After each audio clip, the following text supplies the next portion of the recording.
اب بندے نے التجائیں شروع کر دی. اس نے کہا کہ مالک بھی تو ہے, رحمان بھی تو ہے, رحیم بھی تو ہے, عبادت بھی تیری کرتے ہیں تو مدد بھی تو تجھی سے مانگنی ہے. اب مہربانی فرمانا اہدنا الصراط المستقیم, ہمیں سیدھا راستہ دکھا دے. صراط الذین انعمت علیہم, ان لوگوں کا راستہ دکھانا جن پر تو نے انعام کیا ہے. غیر المغضوب علیہم ولا الضالین, ان کے راستے پہ نہ چلانا جن پر تیرا غضب ہوا, جو گمراہ ہو گئے ان کے راستے. تو نماز میں جب ترجمے پر آپ کا غور ہوتا ہے تو آپ کا تو دل خود بخود لگ جاتا ہے, شوق بڑھ جاتا ہے آپ کا. تو اتنی چیزیں ہم زندگی میں یاد کرتے ہیں, تو اگر ترجمہ بھی نماز کا یاد کر لیں اور پھر شوق سے پڑھیں تو آپ یقین کریں طبیعت کھینچی چلی آئے گی.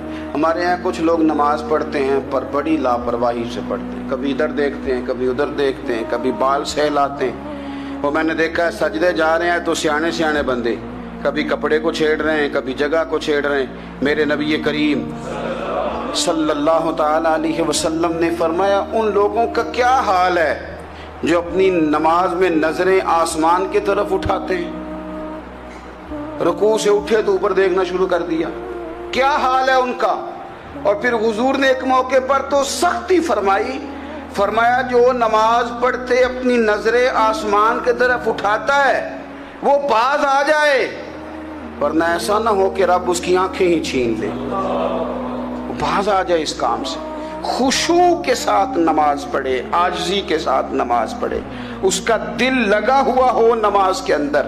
میرے نبی پاک صلی اللہ تعالی علیہ وآلہ وسلم کے غلام حضرت انس بن مالک رضی اللہ تعالی عنہ فرماتے ہیں کہ رسول پاک صلی اللہ علیہ وسلم نے مجھ سے فرمایا تھا کہ بیٹے نماز میں ادھر ادھر دیکھنے سے بچو, کیونکہ فرمایا نماز میں ادھر ادھر توجہ کرنا یہ بندے کو ہلاک کر دیتا ہے.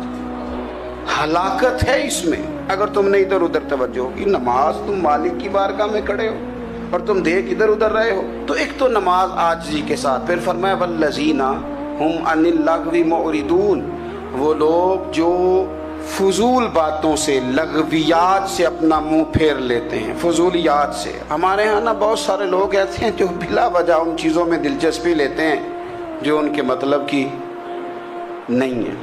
ان کے مطلب کی مطلب آپ کسی سے ملنے کہتے ہیں کیا حال ہے, ٹھیک ہے جی. بچوں کا کیا حال ہے, ٹھیک ہے. بچے کتنے ہیں؟ تو بھئی آپ کو جب پتہ ہی نہیں تھا کتنے ہیں تو حال کیوں پوچھا آپ نے؟ آپ کرتے کیا ہیں؟ آپ کا بڑا بھائی کیا کرتا ہے, چھوٹا بھائی کیا کرتا ہے, ابا جی کیا کرتے ہیں؟ بھئی آپ کے مطلب کی بات نہیں, آپ مطلب کی مقصد کی بات کریں. بے مقصد باتوں میں الجھنے کی ضرورت نہیں ہے. دیکھیں اپنا ادارہ میں چلاتا ہوں, اپنا گھر آپ چلاتے ہیں, اپنی ڈیوٹی آپ کرتے ہیں.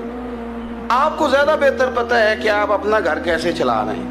مجھے زیادہ بہتر پتہ ہے کہ میں مدرسہ مسجد, مجھے زیادہ بہتر پتہ ہے اس کے اندر کون سی اصطلاح کس طرح کرنی ہے, یہ مجھ سے زیادہ بہتر کوئی بندہ جانتا نہیں. اب ہم کیا کرتے ہیں, جب ہم دوسرے کے کام میں مداخلت کرتے ہیں تو دو نقصان ہوتے ہیں. ایک تو اس کے ساتھ ہمارا رائے کا اختلاف ہو جاتا ہے, اور دوسرا ہمارے اپنے بہت سارے کام رہ جاتے ہیں کیونکہ ہماری توجہ ہی دوسرے کی جانب تھی, اپنے بڑے سارے کام رہ جاتے ہیں. اس لیے بہت ساری ایسی چیزیں ہیں جن میں بلا وجہ کوئی مقصد نہیں. ہم پرانے لوگوں سے باتیں سنا کرتے تھے, ہمارے بزرگ کہا کرتے تھے جیڑے پنڈ جانا نہیں, جیڑے پنڈ جانا نہیں ہوتا راہ پوچھنے دی کی. لغویات میں نہ الجھے, فضولیات میں نہ الجھے, یعنی ٹو میں رہنا, ٹو میں.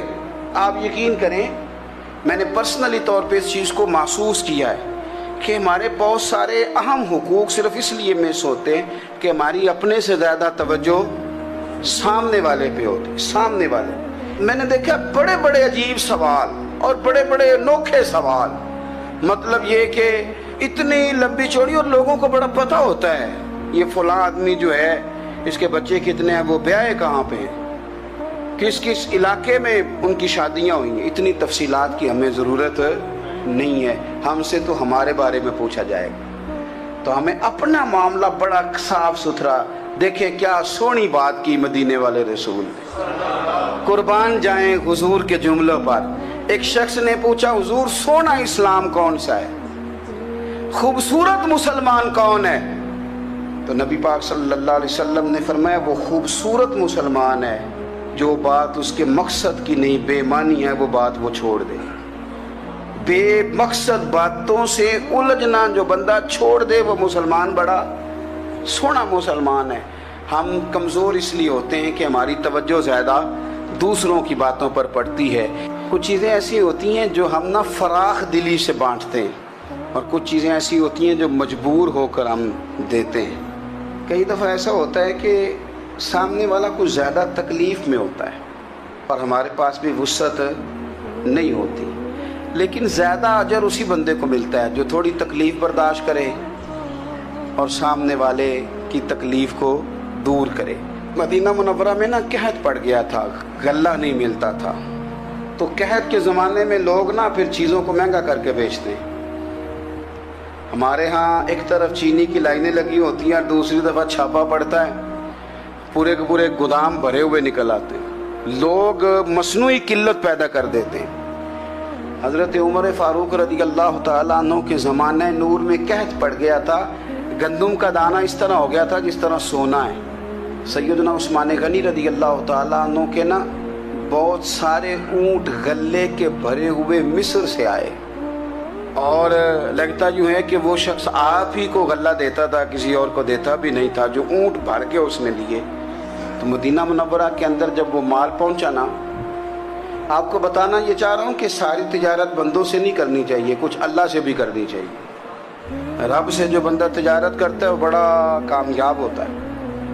وہ غلے سے بھرے ہوئے اونٹ آپ کے پہنچ گئے تو تاجر آئے، انہوں نے آ کے کہا عثمان ہم کھول کے نہیں دیکھتے کہ اندر مٹی ہے کہ سونا ہے، اور یہ بھی نہیں پوچھتے آپ نے کتنے کا خریدا ہے، آپ کی زبان پر اعتبار ہے، آپ نے جتنے کا مال لیا ہے نا ہم ڈبل دیتے ہیں، آپ ہمیں دے دیں۔ آپ فرمانے لگے نہیں مجھے زیادہ نفع ملتا ہے۔ انہوں نے کہا 2 گنا، فرمایا نہیں زیادہ ملتا ہے، کہا 3 گنا، فرمایا زیادہ ملتا ہے۔ وہ کہنے لگے اس سے زیادہ تو کوئی تاجر ہے ہی نہیں جو زیادہ دے، فرمایا بس مجھے ملتا ہے نا۔ کتنا ملتا ہے؟ فرمانے لگے لگتا ہے کہ اگر وہ تاجر زیادہ کرم نوازی کرے تو 700 گنا تو دے گا ہی، اور باقی کریم ہے۔ انہوں نے کہا جی نہیں اتنا نہیں ہم دے سکتے، پھر آپ بیچ لیں۔ یہ بات ہی سمجھ میں نہیں آتی۔ لوگ چلے گئے تو حضرت عثمان غنی مال اٹھا کے مسجد کے دروازے پہ لے گئے، جا کے کہنے لگے اے عمر اعلان کر دیں جس غریب کو گندم کی ضرورت ہے، آسانی کے دور میں نہیں دقت کے دور میں، جب لوگوں کو مل نہیں رہی چیز، جس کو ضرورت ہے وہ آئے اور آ کے لے جائے۔ جب جناب عثمان غنی کے اس غلے کا اعلان ہوا تو تاجروں کو اب مسئلہ سمجھ میں آیا کہ یہ 700 گنا کو بندہ نہیں دے رہا، یہ رب کریم عطا فرما رہا ہے۔ میرے عزیز کچھ سودے رب کے ساتھ بھی کریں۔ اگر کوئی بڑا ضرورت مند دروازے پہ آ جائے